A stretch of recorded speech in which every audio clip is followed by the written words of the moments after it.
Good morning students. Standard 1 chapter 9 हम लोग कर रहे थे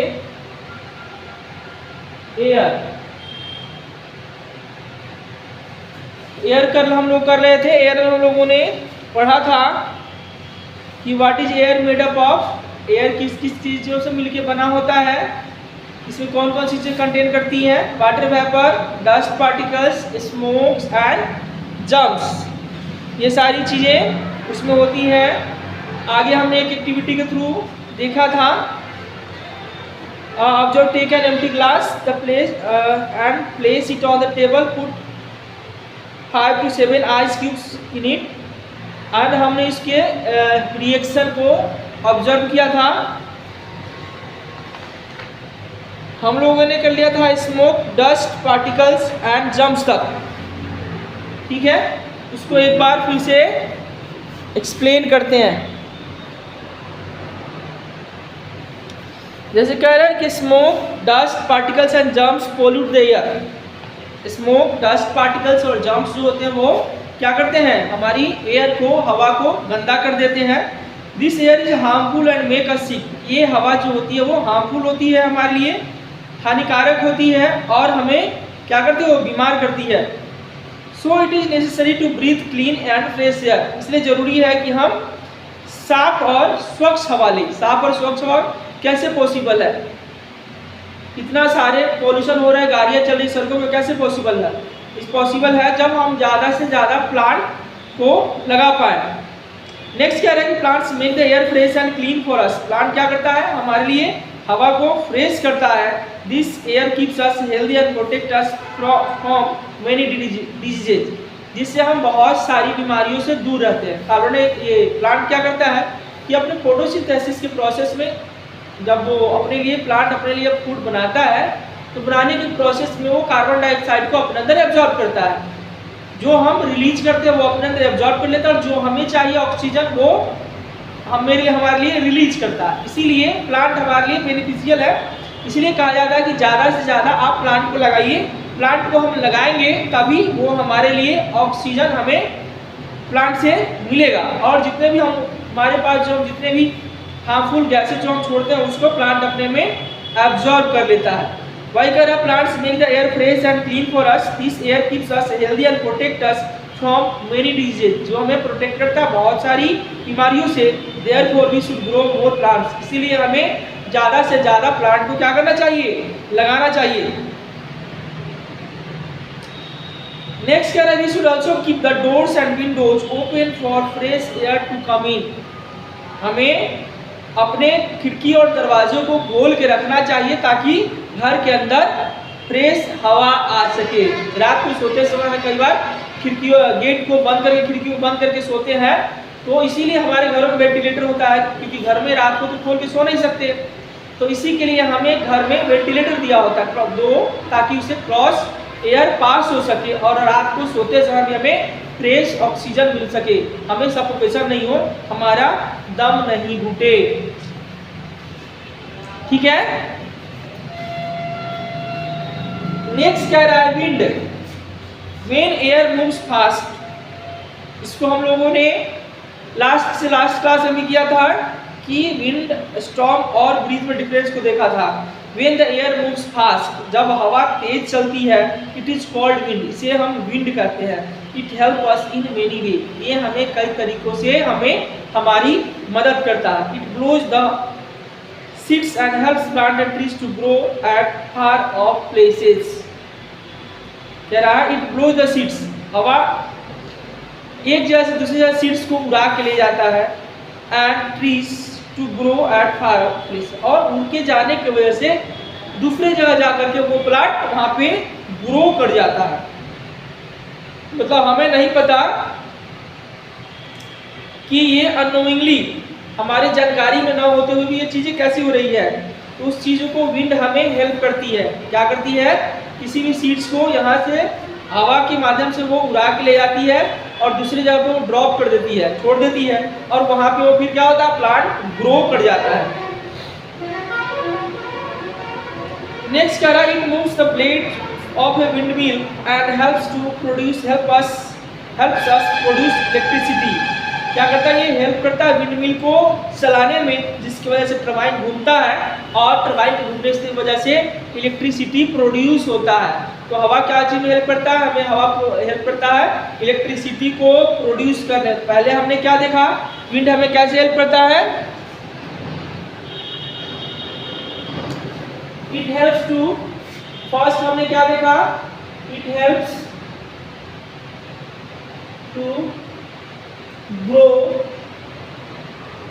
seeds, it helps to grow seeds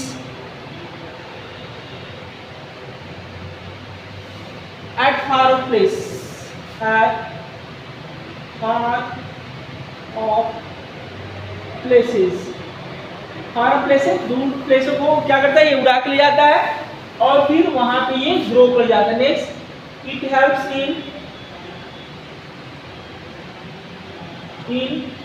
किसी में विंड मिल को चलाने में,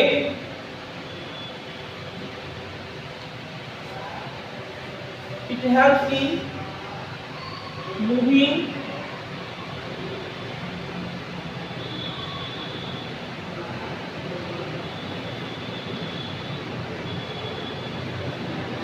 it moves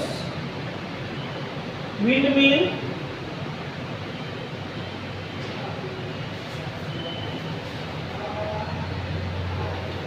and help us to produce electricity, and help us to produce electricity। Note down करते चलिएगा इसको। दो यूज हमने देख लिया। पहला हमने देखा कि ये सीड्स को अपने साथ हवा में उड़ा के दूर प्लेसेस ले जाती है और फिर वहां पे प्लांट ग्रो कर जाता है। दूसरा क्या करता है, ये हेल्प करता है किस चीज को, विंड मिल को मूव कराने में, जिससे टरबाइन घूमती है और हम इससे इलेक्ट्रिसिटी प्रोड्यूस कर पाते हैं। नेक्स्ट करा, it helps birds, kites, gliders and aeroplane to fly. ये हेल्प करता है किस चीज को, बर्ड्स को फ्लाई करने में, काइट्स को फ्लाई करने में। अगर हवा नहीं हो तो हम पतंग को नहीं उड़ा पाएंगे, ये मूव नहीं करेगा। एंड एरोप्लेन्स को और पैराग्लाइडर्स को भी मूव कराने में हेल्प करता है। तो किसी में हेल्प करता है, it helps birds and kites, it helps birds, kites and paragliders to fly, paragliders to fly. ये हेल्प करता है इन तीनों चीजों को उड़ने में, तभी ये उड़ पाते हैं। नेक्स्ट कह रहा है, it helps sail boat to move on the surface of the water. Sail boat को पानी में मूव करने में हेल्प करता है। It helps to dry clothes, most importantly सबसे ज्यादा यही हेल्प करता है कपड़ों को सुखाने में। हवा की वजह से उसमें का जो मॉइस्चर है वो क्या हो जाता है, उड़ जाता है। एंड इट ब्रिंग्स रेन, और ये हवा को, ये बारिश कराने में बहुत ही हेल्पफुल होता है। अगर आपसे कोई पूछे कि what are the uses of air, तो आप उनको ये सारी चीजें एक्सप्लेन करके बता सकते हैं। नेक्स्ट है, it help to dry clothes, it helps to dry clothes, कपड़ों को सुखाने में क्या करता है, मदद करता है। It brings rain, it brings rain, बारिश लाने में भी क्या करता है, हमारी मदद करता है। अगर आपसे कोई पूछे कि हमें एयर के 2, 3 या 4, 5 यूजेस बताइए, तो आप उनको ये सारी चीजें बता सकते हैं। क्या, it helps to grow seeds at far up places. Next, it moves windmill and help us to produce electricity. It helps birds, kites and paraglider to fly. Next है, it helps to dry clothes, ये कपड़े को सुखाने में हमारी मदद करता है। नेक्स्ट कह रहा है, इट ब्रिंग्स रेन, ये बारिश कराने में हमारी मदद करता है।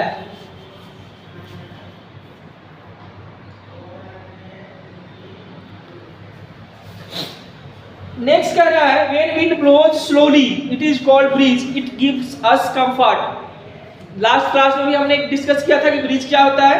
Slow and gentle wind is called breeze. ये जब गर्मी के दिनों में जब चलता है तो हमें प्लीजेंट फील करवाता है, अच्छा महसूस करवाता है, अच्छा लगता है हमें ये सारी चीजें, उसे ब्रीज कहते हैं।